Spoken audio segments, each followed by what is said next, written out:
Hi, it's Maya here with my June reads and receipts. Whereas May was a great reading month, June was quite a bit slower. I only read 4 books and 1 manga, and all of those were from the library. So you know that I won't be making any progress on my TBR pile or in my challenges. My TBR count at the start of the month was 67 books, and let's start with the reads. First I read parts 2 and 3 in the Finnish translation of La Reine Margot or Queen Margot by Alexandre Dumas, so those parts were called Kuningatar Margot and Velisurmaajat. So I got those books from the library, and this is a historical fiction novel set in the French court in the 1500s.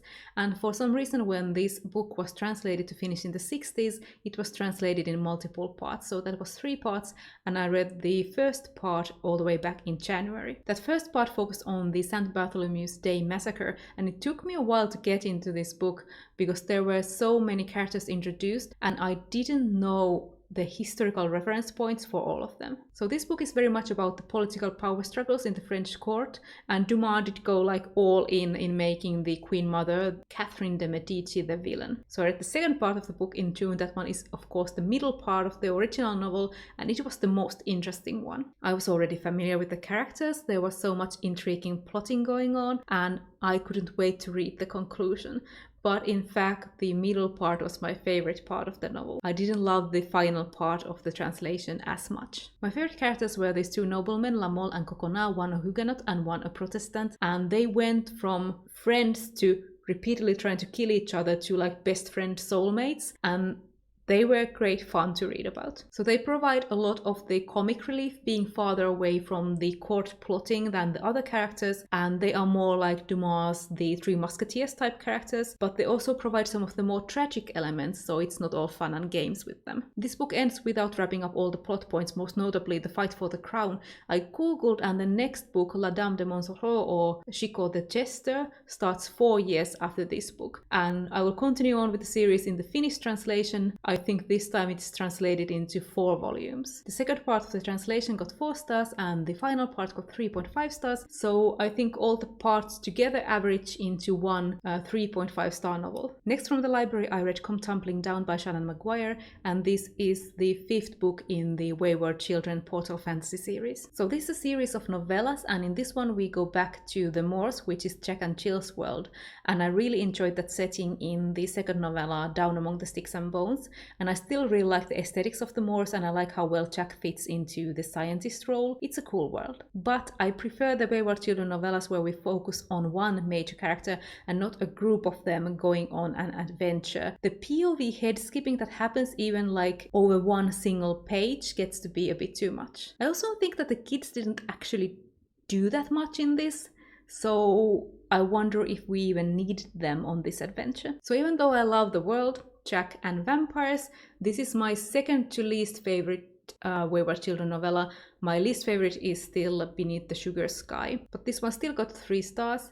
It's a good series, but the better novellas in this got 4 stars from me. This one was a 3-star one. Then still from the library I read False Value by Ben Aronovich, and this is a contemporary fantasy police procedural, and it is the 8th book in the Peter Grant or Rivers of London series. In this one Peter goes undercover in a tech firm. Something magical is going on, but this time it involves technology. This was not my favorite installment. I just didn't find the plot that interesting, but Ben Aronovich's writing style is always so easy to read. I just breeze through these novels, and I always find myself happy to be back in this world and meeting these characters again. There can never be enough Nightingale. I'm always left wanting more Nightingale. He's my favorite character. But sadly, based on this novel, I think the series might be losing its way a bit, but I think we'll see with the next book. I gave this one 3 stars. Then I read One Piece Volume 77 by Eiichiro Oda, and this one is a shonen manga series about pirates that I got from the library. I don't rate or review these volumes, I just thought I'd mention that I read it. Now we're moving on to the receipts, and since I only read library books, you already know I didn't progress in my challenges. I didn't read a book in my top 10 books to read in 2020 list. I didn't reread a book, and I also didn't complete a TBR chart challenge. But I'm gonna do a bit of a haul part because I did buy 7 books in June, but the physical ones that I ordered actually arrived in July, so I'm gonna talk about their effect on my TBR in July's reads and receipts. But the ebooks that I bought were Moontangled by Stephanie Burgess. This is the 4th in Fantasy of Manners novella series, and this one was on sale. sale. Then there was the Blackout bestseller list thing going around on Twitter, which encouraged us to buy any 2 books from Black authors during a specific week. So I went and bought 2 ebooks that had been on my wishlist for a while, and those were The Broken Kingdoms by N.K. Jemisin, the second in the Inheritance High Fantasy series. I really love the first book in this. And the second one was My Soul to Keep by Tananarive Due, which is the first book in the African Immortals horror paranormal series. I'm not sure which genre it fits into, but it has immortals. I also went to buy another book by a Black author that week because it was a newer release that was on sale,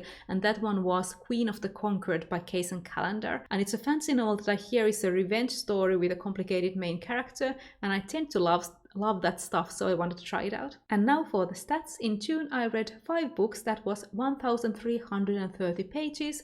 On average I read 44 pages a day, and it took me on average 5 days to read a book. And my current physical TBR number is still 67 books. So this one was a short and sweet reads and receipts. I'm pretty close to catching up with these, but that's all from me for now, and I'll see you in my next video.